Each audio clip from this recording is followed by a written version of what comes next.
us to see the Thunderheads moving on to other areas of racing. On the racetrack right now, we have the American Truck Racing Series. These are $12,500 trucks. Can you believe that? You buy a race-ready truck for $12,500. They got 4 series running all over the country. They appear tonight here at Indianapolis Raceway Park. We're thinking trucks at IRP because we're getting ready for the big Brickyard weekend, of course, as these trucks take the green flag. We want to talk just a moment about another of our Thunder graduates. A lot of speculation about Kenny Irwin Jr. A lot of talk that he may go to the 28 car in Winston Cup. There is nothing new or definitive to announce about that, but the rumors continue, and well, we all got our fingers crossed. I want to talk with Mike Lewis a moment because you got this. I mean, they run the Brickyard over there, and that's a big deal, but that's nothing compared to what you guys do out here. Silver Crown on Wednesday night, trucks on Thursday night, Kroger race on Friday night. Have you got enough seats for everybody? Well, we're building more seats, and the challenge isn't so much to build the seats, but now to fill the seats. Right. And we're looking forward to 3 really strong nights of racing. We got all our defending champions back. Kenny Irwin is hoping to double up on Wednesday and Thursday in Silver Crown and the Cummins 200 truck race. Tony Stewart makes his first appearance for Joe Gibbs, driving the push car. He was here testing. It looked awfully good.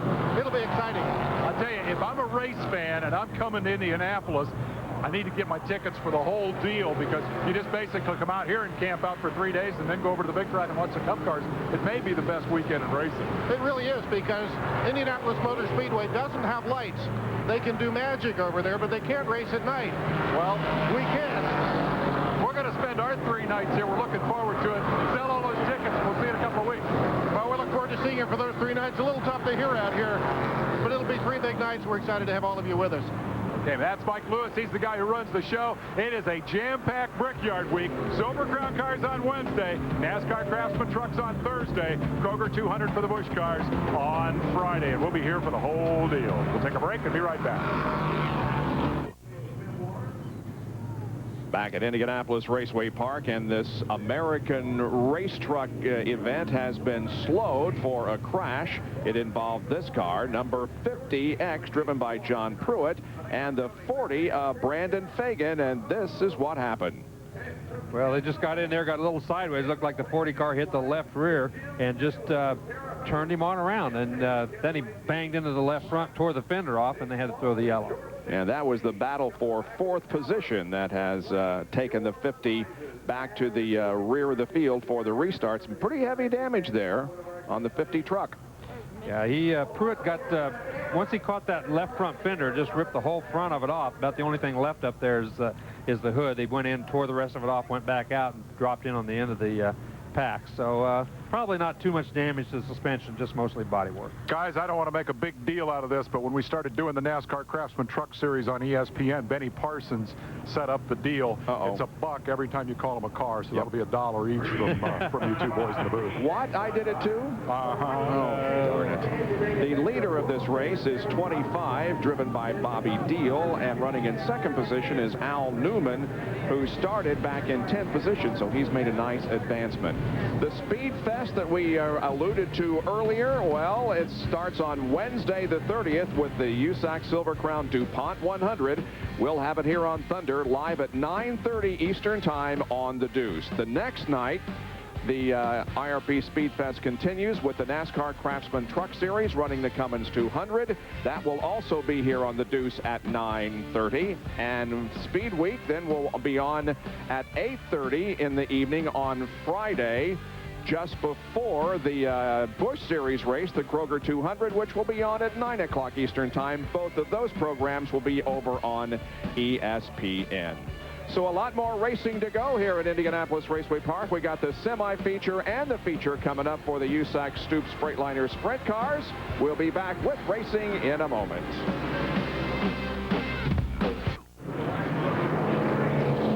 Once again, we are under caution, and it also involves the same one of the 2 trucks that were involved in the previous incident. Brandon Fagan has stopped here on the main straightaway, and so the caution is out once again. And another truck, the number 3, driven by Jeff Rice, we notice is smoking quite a bit. As a matter of fact, he is headed for his pit area. This is race night, Larry. What's going on here? Must be. I don't know that one. But Bobby. I was just going to say, Fagan, he hit the wall. Of course, you can see the right front is flat, so they're going to have to get somebody out there. I think the steering was messed up. He didn't seem like he could steer it in the pit. He's dead in the water. They're going to have to get a wrecker out there and pull him off. And that red 25 on the left of your screen, driven by Bobby Deal, still leads this truck race. Down to Dave Despain, who has Brian Gerster. Brian and Bruce Hartlip in number 11, running in second position. And these guys have come from the back of the field. They have been banging on each other pretty hard here the last couple of laps. You know, the 11 truck there, Hartlip, he's been trying to get around. He tries to sneak down under him.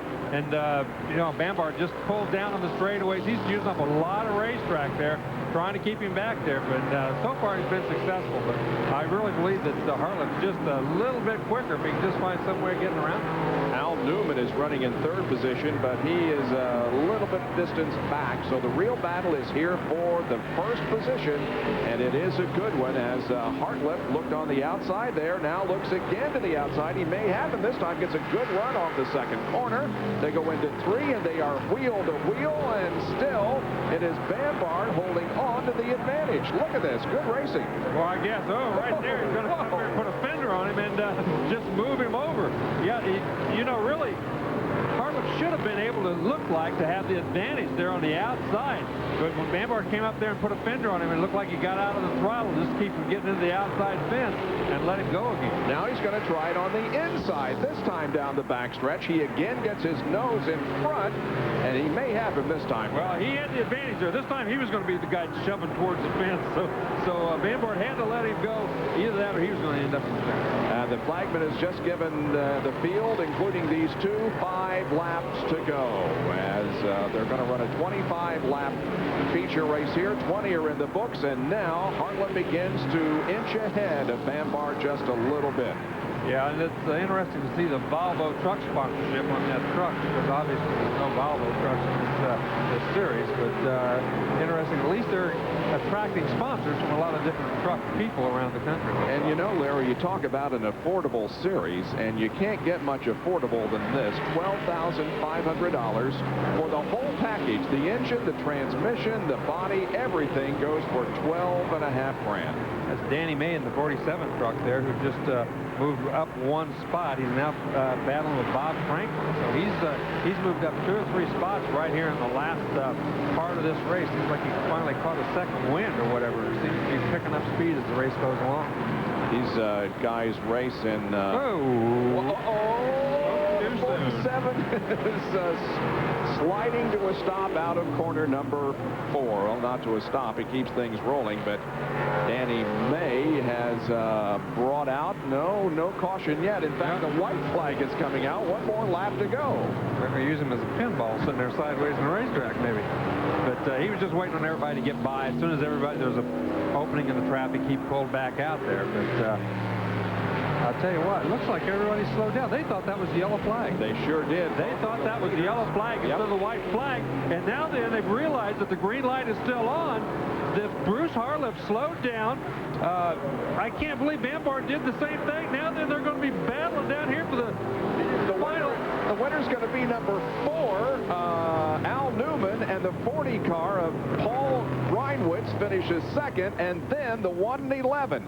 Those guys just simply got out of the throttle over the second turn, thinking after they saw that car sideways in the straightaway that the caution was coming out. It never did, and the guys that were running 3rd and 4th came home to finish 1st and 2nd. I'm going to tell you exactly what happens in a situation like that. You see a car sitting sideways in the racetrack. You look up and see the white flag waving, and your mind tells you it's yellow. I've had that happen to me.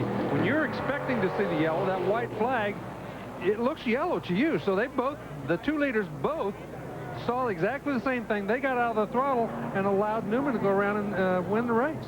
How about that? Good race here, and a lot of banging in these trucks, but good competition.